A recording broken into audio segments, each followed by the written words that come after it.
Gracias, Guille. Buenas tardes, compañeras, compañeros.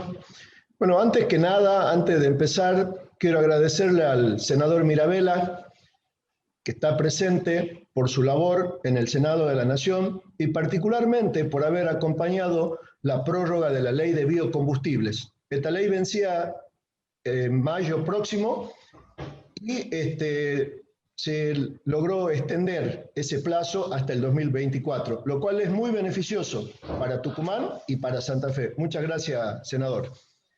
Bueno, la legislación laboral tiene su razón de ser. Fundamentalmente es proteger a los trabajadores. Es así que partimos desde la base que las relaciones laborales entre trabajadores y empleadores es asimétrica.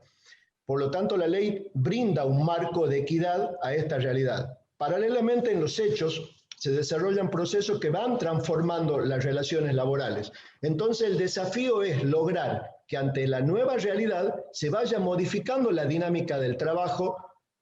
Cambia el trabajo, también se modifica la legislación laboral, siempre priorizando que se tutele jurídicamente a los trabajadores, con mucha precaución de no cometer errores. Hoy nos resulta natural toda la legislación que protege al trabajador y a la trabajadora, y a la actividad y al desarrollo de la actividad sindical.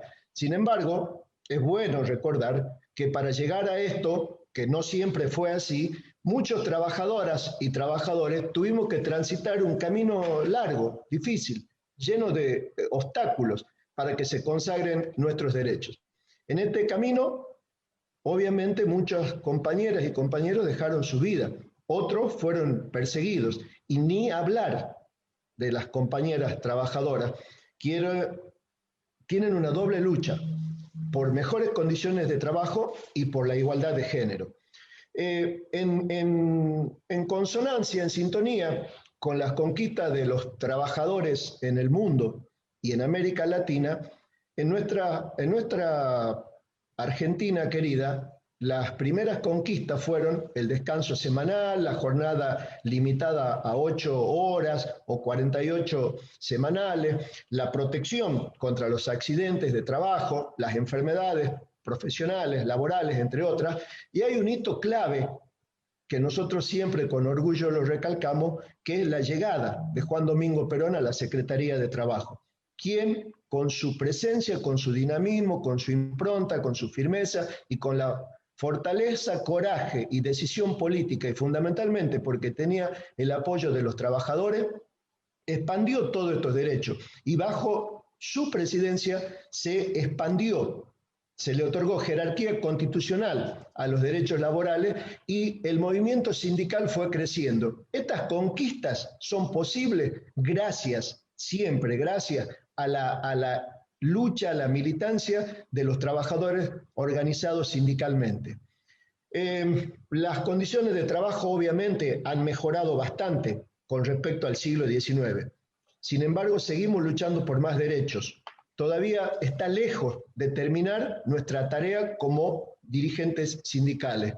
Hoy, y lo vivimos nosotros también, los trabajadores bancarios en carne propia, los procesos de automatización, la robótica, la inteligencia artificial, la economía de plataformas, el teletrabajo, que va a referirse el compañero Mirabella, entre otras innovaciones, impactan sobre los procesos de transformación en el trabajo. Entonces, el reto para nosotros, legisladores, es crear marcos regulatorios que reproduzcan todos los derechos y garantías reconocidos en favor de los trabajadores en la nueva dinámica de este siglo, de lo que se viene. Y también reconocer algunos derechos especiales según la naturaleza de la actividad, para proteger siempre a los trabajadores. Ahí quiero hacer una reflexión que es una premisa de nuestra organización sindical. Nosotros no nos oponemos porque no nos vamos a poder oponer a la modernización. No le esquivamos al bulto cuando tenemos que discutir mejora, progreso, pero con la gente adentro. La dinámica de la tecnología exige que también nos capacitemos en forma permanente para ir combatiendo el desempleo que se va generando, creando nuevas fuentes de trabajo y que se va agregando otro valor. Otro punto fundamental, y sé que en Santa Fe también lo trabajan muy bien, porque estoy bien informado por los compañeros de la seccional Santa Fe, de la bancaria, ahí lo veía a Carlito Rivero, al flaco Gandini, que es la seguridad y la higiene en el trabajo. Realmente nosotros acá en Tucumán, en ese punto estamos un poquito lejos del trabajo que han venido haciendo ustedes en Santa Fe. Resalté recién, porque se me vienen un montón de ideas juntas, pero quiero resaltar la importancia que tiene el movimiento sindical. Hay estudios nacionales e internacionales que destacan la importancia de los sindicatos en beneficio de los trabajadores.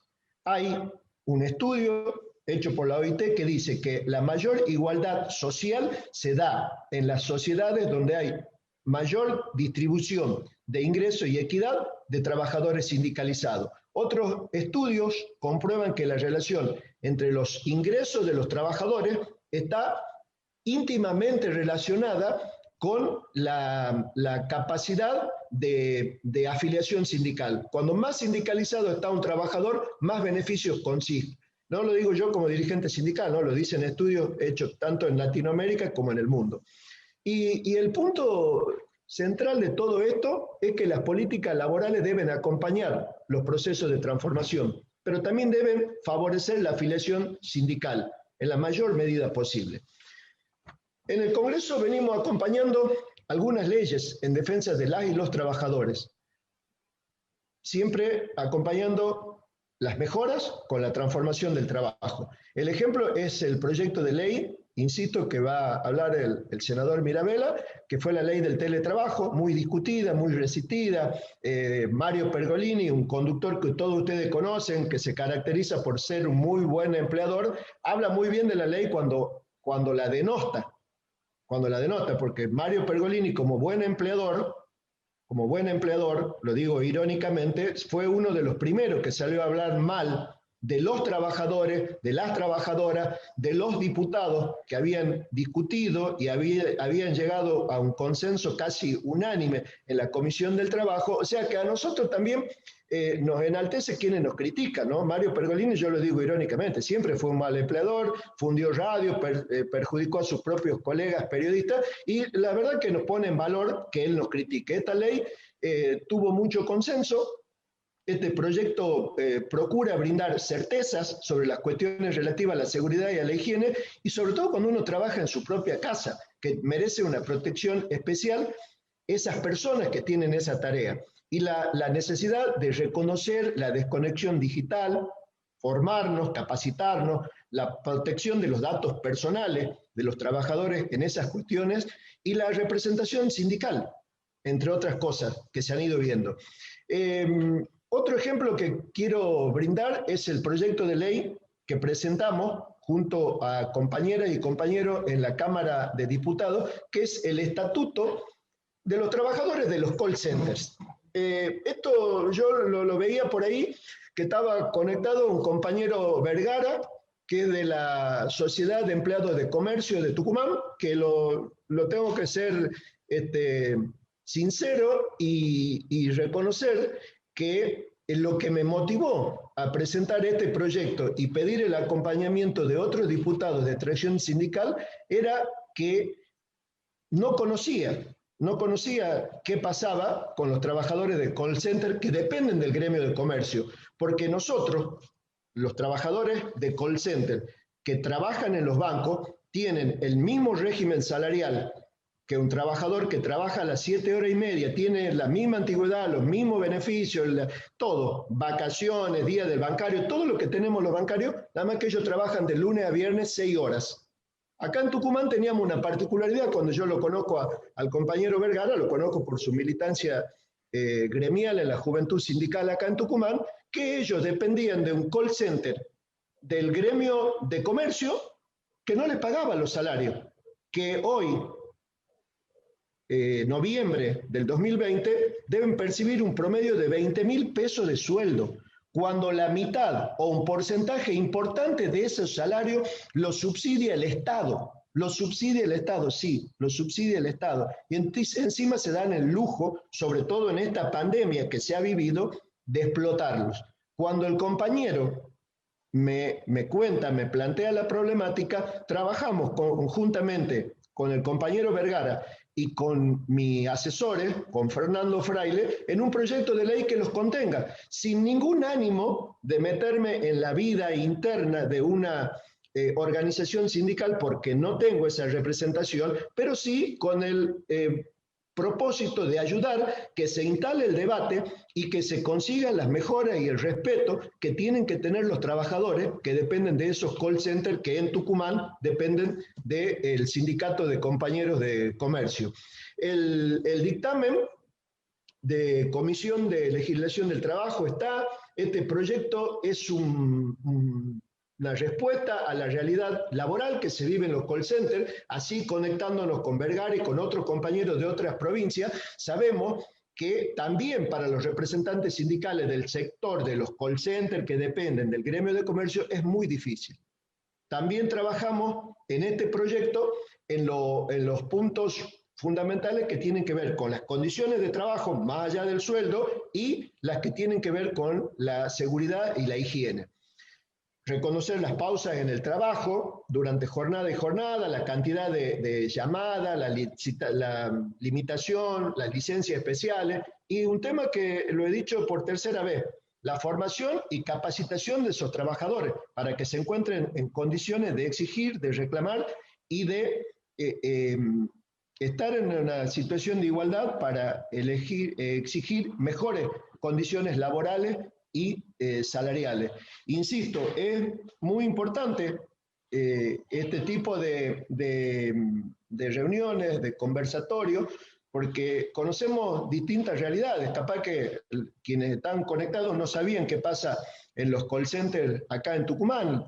Por lo general se comenta que siempre habían estado vinculados a empresarios poderosos de la provincia, gente que no tiene necesidad, gente como dicen a veces, el que tiene plata no tiene necesidad de cometer actos reñidos con la buena costumbre, con las buenas formas, pero estos call centers en Tucumán siempre han estado vinculados a grandes empresarios y grandes políticos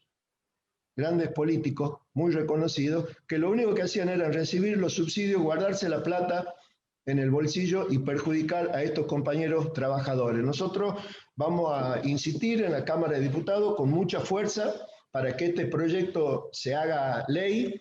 Tenemos el acompañamiento de la mayoría de los diputados de extracción sindical que dependen de otras organizaciones sindicales y esperamos que esto sea una realidad, porque esta forma de comunicarnos, de cambiar, de ser el vehículo y el transmisor de necesidades de otros sectores laborales hace que también pensemos en una Argentina distinta. Nosotros hoy tenemos un montón de posibilidades que no le hemos tenido en el periodo 2015 al 2019. Estamos viviendo una pandemia, lo cual hace difícil todo, pero también tenemos que ser claros. Nosotros cuando asumió el gobierno de Alberto Fernández, estábamos en terapia intensiva, como ha dejado la economía el gobierno anterior. Y bueno, nos agarró la pandemia. No solamente está en una situación comprometida Argentina desde el punto de vista económico, está comprometido el mundo. Hay grandes potencias que han temblado y están temblando todavía por esta pandemia. Ni hablar de los países del primer mundo. Pero bueno, este gobierno gobierna para todos, para todas, cumple con sus promesas electorales y fundamentalmente hoy podemos plantear todo este tipo de cosas. ¿Saben por qué? Pues tenemos Ministerio de Trabajo. En el gobierno anterior no teníamos. Y volviendo a la pandemia, podemos enfrentar esta pandemia porque tenemos Ministerio de Salud, que en el gobierno anterior no teníamos. Se lo había bajado al rango de secretaría. Yo no los quiero aburrir, este es un concepto general que yo tengo sobre esta problemática. Antes de ceder la palabra, le quería agradecer a la Guille, gran compañera, secretaria de prensa de la seccional Santa Fe, gran compañera, gran amiga, y que ha hecho posible esto, y que creo que en la actividad sindical en la actividad sindical, y lo digo honestamente y lo he dicho, lo digo por enésima vez, yo he sido un gran opositor al cupo femenino en los sindicatos, un gran opositor, sobre todo en mi organización. El tiempo me demostró lo equivocado que estaba, lo equivocado que estaba. En esta deconstrucción que uno va haciendo en un montón de posiciones, a los 58 años no puedo seguir pensando lo mismo que pensaba a los 30. Si no cambio, quiere decir que algo no está bien. Bueno, yo he cambiado y considero que es importante la participación de la mujer en la actividad sindical. La prueba de ello es la Guille en Santa Fe. Porque antes de terminar, quiero transmitir un concepto que no es mío, que me lo dijo hace más de 30 años una vieja militante sindical, vieja no de edad porque tiene mi edad, pero una compañera que militó sindicalmente mucho y sigue militando en Tucumán, cuando compartíamos la CGT. Yo era el secretario general y ella era la secretaria de prensa. No hay democracia sindical sin la participación de las mujeres. Muchas gracias, compañeras y compañeros.